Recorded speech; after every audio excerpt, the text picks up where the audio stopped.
in order to use that mantra and to use that positive affirmation, we connect to that feeling that would already exist if we had our goal achieved.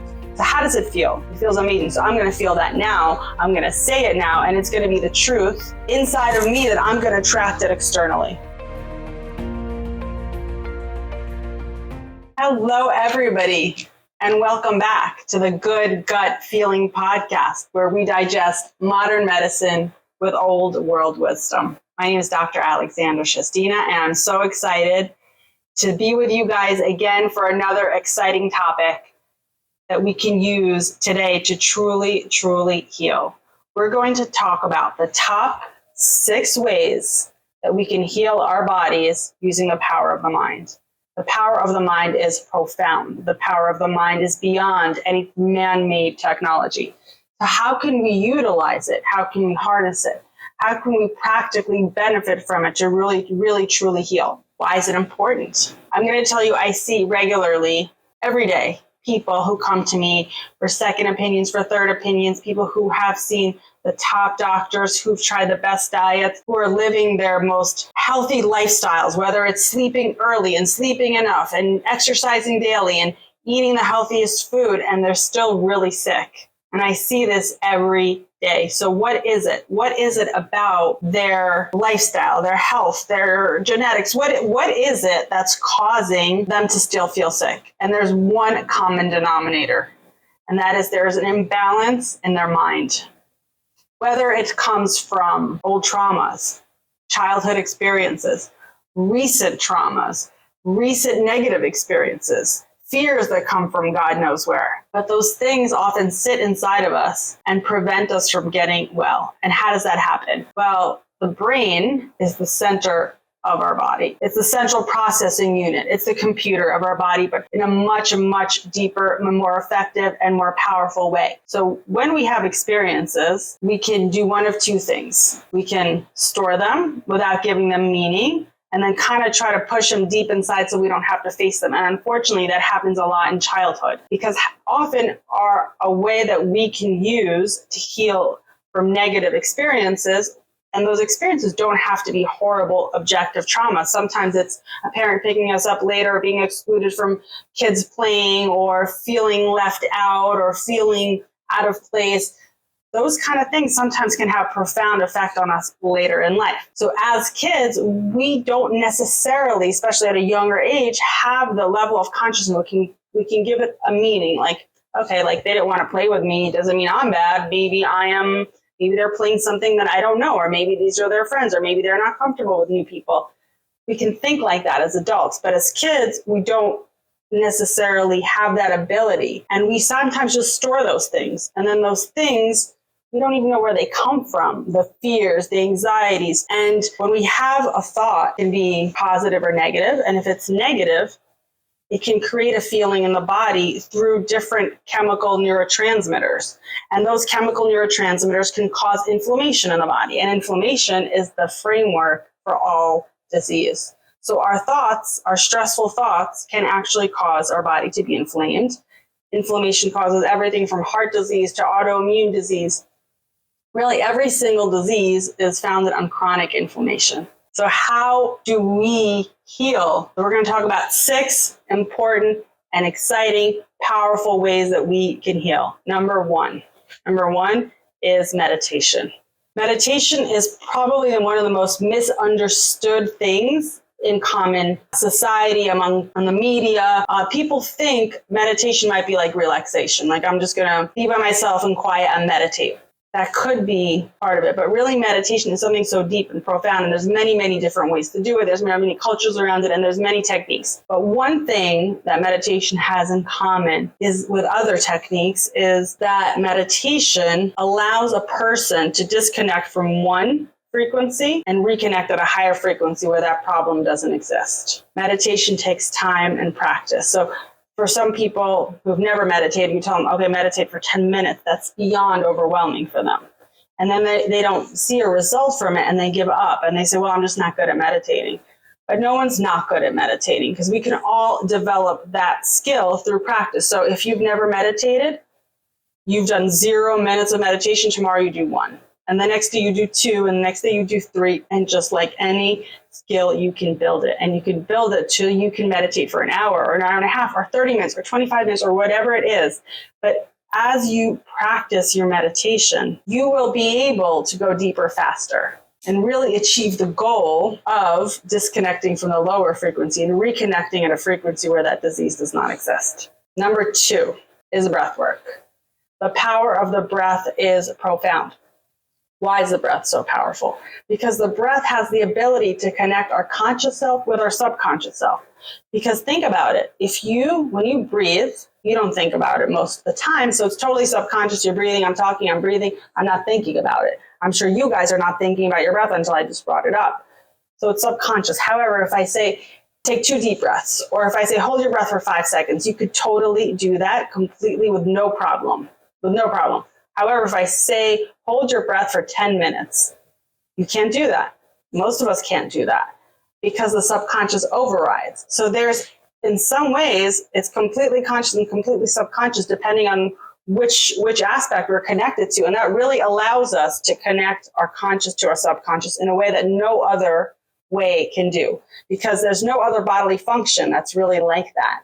And that can be used in so many different ways, whether it's light breath work, like slow, deep breaths, inhaling positivity, exhaling stress. And there's very intense breath work that can actually be used to heal from drug addictions. So it's extremely, extremely powerful and variable technique that can be used in different ways.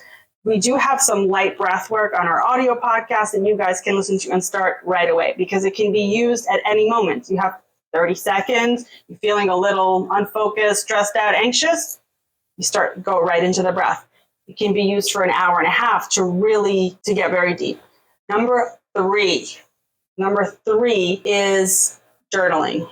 Journaling is something that we can use in a very practical way. So journaling just, means writing in a journal. But what we really can do is journal in a special way. We can alternate right and left hand journaling, because that allows us to integrate the 2 sides of our brain. The more practical side, the dominant side, and then the non-dominant side, which is the more creative side. And when we connect those 2 sides in a really predictable and effective way, we can integrate them and have improved efficiency in connecting to our inner child, to our subconscious, to really getting an understanding of what's beneath. So you can write with your right hand and say, what bothered me today? What was the thing that really triggered my anxiety, my anger, my what have you? And then the left hand can answer, what bothered me was X. What bothered me was that this person excluded me and made me feel unwanted. And then the right hand can say, well, what about that made you feel like that? And you can go back and forth, and you could really get to a very deep understanding of what the situation is. Number 4 is mindfulness. Now, mindfulness may sound simple, it might sound generic, but mindfulness is a very powerful tool to be aware of what the problem is. For example, sometimes we feel angry, sometimes we feel upset. Usually that's in reaction to something. So someone else did something that made me feel a certain way. That in a way that allows that person to have power over us. Now, I would love to be able to be completely unaffected by other people's actions, because what they do is their business, but how I feel is mine, and how I feel hurts me. So being angry, I may have a right to be angry because this person did something terrible to me, but being angry hurts me and takes away my focus and takes away my energy. So how do I stop that? How do I get out of that? One way is to be aware. Oh, I'm angry. No, it's not about him. Yeah, he was the trigger, but I choose how I feel because I want a result that I want, not a result that someone else creates. So in order for me to stop dead in my tracks, I need to have awareness, and that's practice. So wait, I'm angry. No, I don't want to feel like that. I'm the master of my destiny. I'm going to shift out of that. So that's just being and practicing.